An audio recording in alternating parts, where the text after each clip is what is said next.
Hi, this is Tia from Geek Vibes Nation. So just kind of like digging back on that, For All Mankind was one of the first shows that premiered on Apple TV Plus. That was back in 2019. We're now entering 2024. How does it feel that your show has now get into their fourth season? We're still watching it. We're still enjoying it. Yeah, it's cool.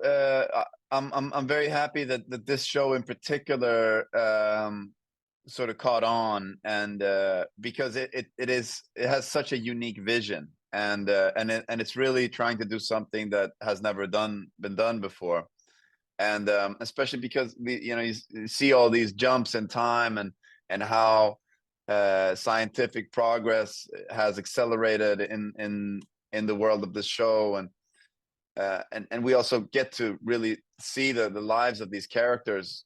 Like it's more than half of a life. um so a big part of the challenge with these shows was getting into the deeper seasons. So I think we all felt grateful that the show found its audience, and that it became a success. So we get to continue to go deeper into that vision. And yeah, I for me also, particularly in playing Ed, uh because like what really drew me to this character was on its face, he looks like this American archetype, this all American hero. And to me, that's not very interesting. But what's interesting is what this show wanted to do is sort of the dismantling of that archetype. And that is something that happens over the course of the decades, and it becomes really prominent in the fourth season, where aging becomes a much bigger factor. And a person like Ed has always been impulsive and but supremely confident, and so he's been able to be impulsive and making these big decisions, even if his life is threatened, and been able to keep his cool, and to make those decisions. And I think his physicality of being strong and capable has always been part of feeding that confidence. And now when his physical abilities starts to falter, and his confidence starts to falter, he starts making big mistakes that have the consequences of the loss of lives of people he really cares about. We see this fear of death creeping in, and he, the person that he's become is unrecognizable to his younger self. And it's a painful process, but as an actor, it's really mouth-watering material. Yeah, it's been great watching Ed's journey. Thank you so much. Thank you.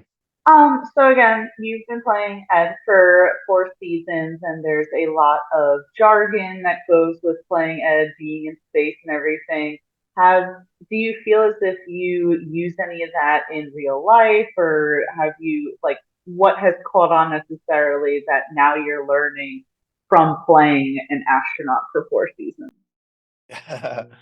uh, there's a lot of this sort of for all mankind technical jargon that you just have to drill into your brain, and then it just sits there and takes up space for no use at all. I mean, I think I have a line like, "I'm getting a high side RCS fire side thruster warning." It's like those are things that are like forever just ingrained in my brain, and there's zero use for that. It's just going to be rattling around there until I die. Um, but I was trying to become a pilot. I'm gonna do that. I'm gonna finish that process. I was like 25 hours in. Um, but when I was in that flight school, then there was a lot of the same kind of jargon that was. I was like, oh, I recognize all this stuff. But otherwise, we're always joking. I was like, wow, that's a fucking mouthful. High side RCS firing rate thruster warning. I mean, it's like it's just so much, and you just got to find a way to make it sound natural and make it sound like you've said it 20 times before. And Well, I think that's cool, and good luck with piloting license. thank you, thank you.